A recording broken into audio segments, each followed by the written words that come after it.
यार हम वो पैसे खर्च कर देते जो हमने कमाया भी नहीं, और वो भी उन चीज़ों खरीदने में खर्च कर देते जो हमें ज़्यादा ज़रूरी भी नहीं, और वो भी उन लोगों को दिखाने के लिए खर्च कर देते हैं जिन्हें हमारी कोई परवाह नहीं। ये गलती हम काफ़ी सालों से करते आए हैं। और अगर आपका ये प्रॉब्लम है कि आपका सैलरी आते ही तुरंत ख़त्म हो जाता है, तो ये प्रॉब्लम आपका बॉस नहीं सॉल्व कर सकता है आपका। ये प्रॉब्लम आपका आप ही सॉल्व कर सकते हो, और मैं बताता हूँ आपको कि आप कैसे सॉल्व कर सकते हो। अगर आप यहाँ फर्स्ट टाइम आए हो तो मेरे चैनल को ज़रूर सब्सक्राइब करना, ताकि आपको मेरे सारे वीडियो के नोटिफिकेशंस मिलेंगे। Welcome to Vinayak vlogs. मेरा नाम विनायक है, और आज मैं आपको बताने जा रहा हूँ कि आपका सैलरी आते ही ख़त्म हो जाता है, उसका मेन रीज़न्स क्या है और उसको आप कैसे ओवरकम कर सकते हो, उसका सॉल्यूशन आपको यहाँ मिलेगा। अगर आपको ऐसा लगता है कि आपका सैलरी बढ़ जाने से आपके पास बहुत सारे पैसे होंगे पूरे महीने भर खर्च करने के लिए, तो आप थोड़ा सही हो बट थोड़ा गलत भी हो, क्योंकि जिनका सैलरी आपसे बहुत ज़्यादा है उनका भी ये प्रॉब्लम आपसे बहुत बड़ा है। तो सैलरी बढ़ जाने से ये प्रॉब्लम सॉल्व नहीं होगा। मैं आपको बताना चाह रहा हूँ कि देखो, आजकल लोग पढ़ने के टाइम पे ही एजुकेशन लोन ले लेते हैं, और जॉब पे लगते ही कुछ ही दिनों में उनका होम लोन आ जाता है, और फिर पर्सनल कमिटमेंट्स के लिए पर्सनल लोन, और फिर कंफर्ट के लिए गाड़ी, कार लोन। इतने सारे लोन आते ही मंथली सैलरी से 60 to 70% जो भी आप कमा रहे हो वो पूरा आपका ईएमआई पे चले जाता है। और उसके बाद ये बात है कि क्रेडिट कार्ड, ये आपको हर गली में, हर पेट्रोल पंप पे, हर मॉल में, हर स्टेशंस में क्रेडिट कार्ड वाले मिलेंगे जो आपको क्रेडिट कार्ड कंटिन्यूसली बेच रहे होते हैं, और इसमें इतने सारे फ़ायदे वो बताते हैं, तो आपका भी इंटरेस्ट आ जाता है, आप ले लेते हो, और मंथली आप भी उसमें कुछ शॉपिंग कर लेते हो। और ये मैं बताना चाह रहा हूँ कि आजकल ये सिस्टम इतना ईज़ी और इतना इंटरेस्टिंग बनाया है कि शॉपिंग बहुत ही ईज़ी, कुछ ही मिनट्स में आप फटाफट ओटीपीज़ डालते हो और आपका शॉपिंग हो जाता है, और आपको जो चाहिए वो आपको मिल जाता है। बट इसका पेन जो है, इसका पेन जब आप उसको पे करने जाते हो तब आपको रियलाइज़ होता है कि आपने कितना खर्च कर दिया है, क्योंकि ये ऑटोमेटिक प्रोसेस है, क्विकली आप पे कर देते हो, और ये सिस्टम इसीलिए इतना ईजी बनाया है। और एक और बात है कि पहले सिर्फ बैंक्स आपको क्रेडिट कार्ड देता था, आजकल इतने सारे shopping websites, Myntra, Amazon, Flipkart, सारी जगह में आपको क्रेडिट फैसिलिटीज़ अवेलेबल है, वो भी कुछ ही मिनट्स में आप अप्लाई करते ही आपको मिल जाता है। तो आप, ये सिस्टम ऐसा बनाया है कि आपको ऐसा लगता है कि आपके पास पैसा है पूरा महीना, और आप पूरा महीना शॉपिंग कर सकते हो। और इसी के लिए काफ़ी लोग इसमें इंटरेस्टेड होकर काफ़ी शॉपिंग भी कर देते हैं, क्योंकि वो ऑफ़र्स भी इतना रन करते हैं, पूरा महीना ऑफ़र्स ही होता है जिसमें आपके पास 50 to 70% सेव करने का ऑप्शन होता है। तो क्यों नहीं खरीद लेंगे, ज़रूर खरीद लेंगे। बट क्या होता है जब आप पे करने जाते हो, तो अगर आप फुल उसको पे कर देते हो तो वेरी गुड, बट अगर आप फुल नहीं भी कर पाते हो, क्योंकि आपके और भी कमिटमेंट्स होते हैं आपके सैलरी में, तो आप फुल पे नहीं भी कर पाते हो, तो उसके बाद आपका जो इंटरेस्ट है मंथ ऑन मंथ 2.5 to 3.5% और 4% भी इंटरेस्ट होता है बेस्ड ऑन द बैंक्स। तो ये इंटरेस्ट अलॉन्ग विद आपके अदर लोन्स सब मिलके आपको एकदम ही एम्प्टी कर देता है महीने के स्टार्ट पे ही। तो आप पूरा महीना चलाने के लिए आपके पास और कुछ नहीं होता है, तो आप उसके अलावा फिर और कोई कार्ड चूज़ करते हो, तो कार्ड्स और बढ़ जाते हैं, और आपका सेविंग्स फटाफट ख़त्म हो जाता है, और आपका अर्निंग भी तुरंत ख़त्म हो जाता है। तो ये प्रॉब्लम से बचने के लिए आपको एक बेस्ट तरीका देखना होगा कि जैसे रॉबर्ट कियोसाकी बोलता है कि it's not important how much money you make, but it's important how much money you keep. तो जो आप बचा पाओगे, जो पैसे आप बचा पाओगे, उसी को आप इन्वेस्ट कर पाओगे, उसी को आप ग्रो कर पाओगे। तो बहुत ही इम्पॉर्टेंट है आपको पैसा बचाना स्टार्ट करने के लिए। और अगर आप अभी फ़िलहाल आप नहीं बचा पा रहे हो तो मैं समझ गया, बट जैसे रिचेस्ट मैन इन बैबिलोन ने बोला है कि स्टार्ट विथ 10%। अगर आप 10% भी आपको भारी पड़ रहा है, स्टार्ट विथ 1%, एंड देन आपका हैबिट अपने आप बढ़ जाएगा, क्योंकि आपका सबकॉन्शियस माइंड, आप जो भी फोकस करोगे उसके तरफ ही जाएगा।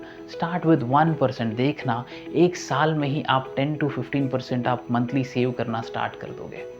और आपको मैं बताता हूँ, सेविंग्स का प्रॉब्लम सिर्फ आपका नहीं है। एज एन एडल्ट हमको सब कुछ एक्सपीरियंस करना है, हमको सारी खुशी पाना है, तो हम जो भी ज़रूरत है हमको सब कुछ खरीदने का मन होता है। And we are right on this, क्योंकि जोसेफ मर्फी ने भी कहा है, we should live our life fullest, we should experience everything, we should experience all the joy, but we should do it with what we have. Don't do it with the money you बोरो।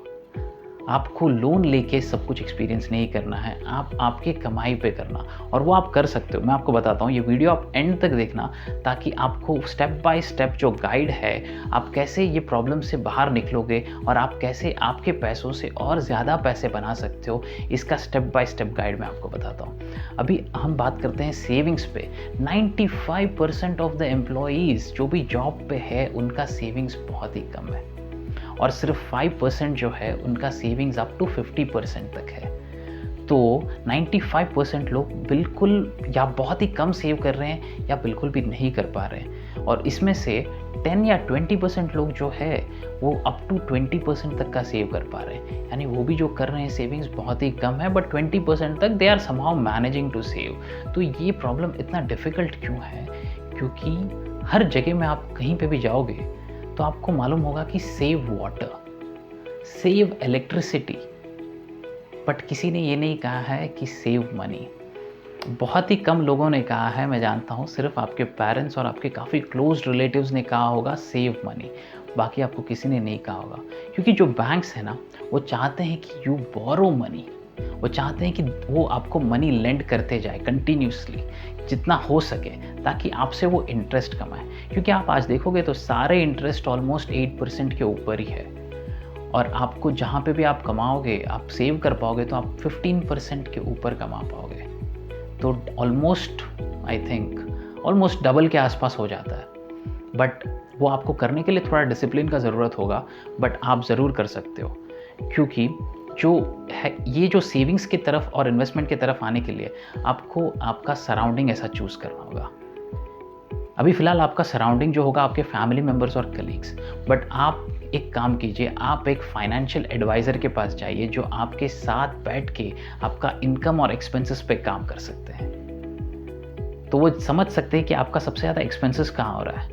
आपका सबसे ज़्यादा expenses weekend में आप बाहर जाने से हो रहा है, कि आपका सबसे ज़्यादा एक्सपेंसेस आप घर बैठे शॉपिंग करने से हो रहा है, आपका सबसे ज़्यादा एक्सपेंसेस आपके बेसिक्स और मेडिकल एक्सपेंसेस ही सबसे ज़्यादा है। तो ये सारी चीज़ें वो समझ सकते हैं और आपको एडवाइस कर सकते हैं कि आप कहाँ पे कट ऑफ कीजिए, आप उसके बदले में सब्सटीट्यूट क्या ले सकते हो, या आपका जो पैसा आप कट ऑफ कर रहे हो वो आप कहाँ इन्वेस्ट कर सकते हो, कोई स्कोप है कि नहीं, पहले वो देखेंगे और आपको एडवाइस देंगे। उनके थ्रू, उनके मुताबिक जाना भी काफ़ी सही होगा। अगर आपको ऐसा लगता है ये सिचुएशन में आपको फाइनेंशियल एडवाइज़र आप नहीं अफोर्ड कर पाओगे या आपको नहीं जम पाएगा, तो आपको मैं एक बेस्ट प्लान बताता हूँ। ये जो होगा ना 50-30-20 रूल, और ये रूल को आपको बस ब्लाइंडली फॉलो करना है। बहुत ही सिंपल रूल है। 50% जो है वो आपका बेसिक्स, जिसके अंदर आपका घर का लोन या रेंट और जो भी आपके घर की ज़रूरतें हैं सब कुछ आ जाएगा, और 30% जो है वो आपका सेविंग्स और फ्यूचर के लिए जाएगा, और 20% जो है आपके वांट्स के लिए जाएगा। जैसे आपको कहीं शादी में जाना है तो आपको कुछ नया कपड़ा लेना है या और भी कुछ है। अगर नहीं जा रहा है वो 20% आपको और कोई खर्चे में, वेल एंड गुड, आपके इमरजेंसी फंड के लिए आप सेविंग स्टार्ट कीजिए, क्योंकि कल कुछ भी हो सकता है। आज आपको ये भी पता है कि कंपनी लाइक गूगल, ट्विटर ये फायर कर सकते हैं लोगों को, वो भी 15-15 साल काम करने के बाद। तो आपको बहुत ही प्रिपेयर्ड होना चाहिए, क्योंकि अगर इन केस कोई इमरजेंसीज आता है जहाँ पे आप जॉब पे नहीं जा पा रहे हो या आप जॉब पे नहीं जा पाओगे, तो आपके पास एटलीस्ट 6 मंथ्स तक का बैकअप होना बहुत ज़रूरी है। तो आप कोई भी इशू को थोड़ा इजीली हैंडल कर पाओगे। तो ये 50-30-20 आपको एकदम ब्लाइंडली फॉलो करना है। अगर ये आप कर लोगे तो उसमें से जो 30% आपका सेविंग्स है ना, आप ट्राई करना उसमें 15% तक का इंटरेस्ट ईयरली कमाने को। Don't lend it to someone, किसी और को मत दे देना कि आपको इंटरेस्ट देंगे बोल के, बट आपको काफ़ी सारे प्लान्स देखने होंगे जहाँ पे आपको काफ़ी ग्रोथ का पॉसिबिलिटी है। थोड़ा रिस्क होगा बट आपको ग्रोथ का पॉसिबिलिटी है। लॉन्ग रन में आपको काफ़ी ग्रोथ मिलेगा। फॉर एग्जाम्पल देता हूँ, आप इंडेक्स फंड ले लीजिए। इंडेक्स फंड का जो ग्रोथ है लास्ट 40 साल में भी 16% का कंपाउंड इंटरेस्ट पे ग्रो हुआ है। तो इससे बेस्ट और क्या भी हो सकता है, आप गोल्ड का भी लोगे तो गोल्ड भी 12% ही कंपाउंड इंटरेस्ट पे ग्रो हुआ है। और रियल एस्टेट का तो आप ये सिचुएशन पे जाने दीजिए, क्योंकि रियल एस्टेट में इन्वेस्टमेंट करने के लिए आपको ज़्यादा पैसा चाहिए। मैं आपको ये नहीं बोलूँगा कि आप लोन लेके इन्वेस्ट करो, दैट्स द वर्स्ट आइडिया, क्योंकि आपका सिर्फ ईएमआई और बढ़ते जाएगा उसमें, और उससे कोई फ़ायदा आपको जल्दी से नहीं मिलेगा। येस मिलेगा, बट लॉन्ग टर्म में मिलेगा। बट बेटर है कि आपको आपके बैलेंस शीट पे भी काम करना चाहिए कि आपका एसेट्स कितना है, आपका लायबिलिटीज़ कितना है, और आप फोकस कीजिए कि आपका एसेट्स बढ़ता जाए।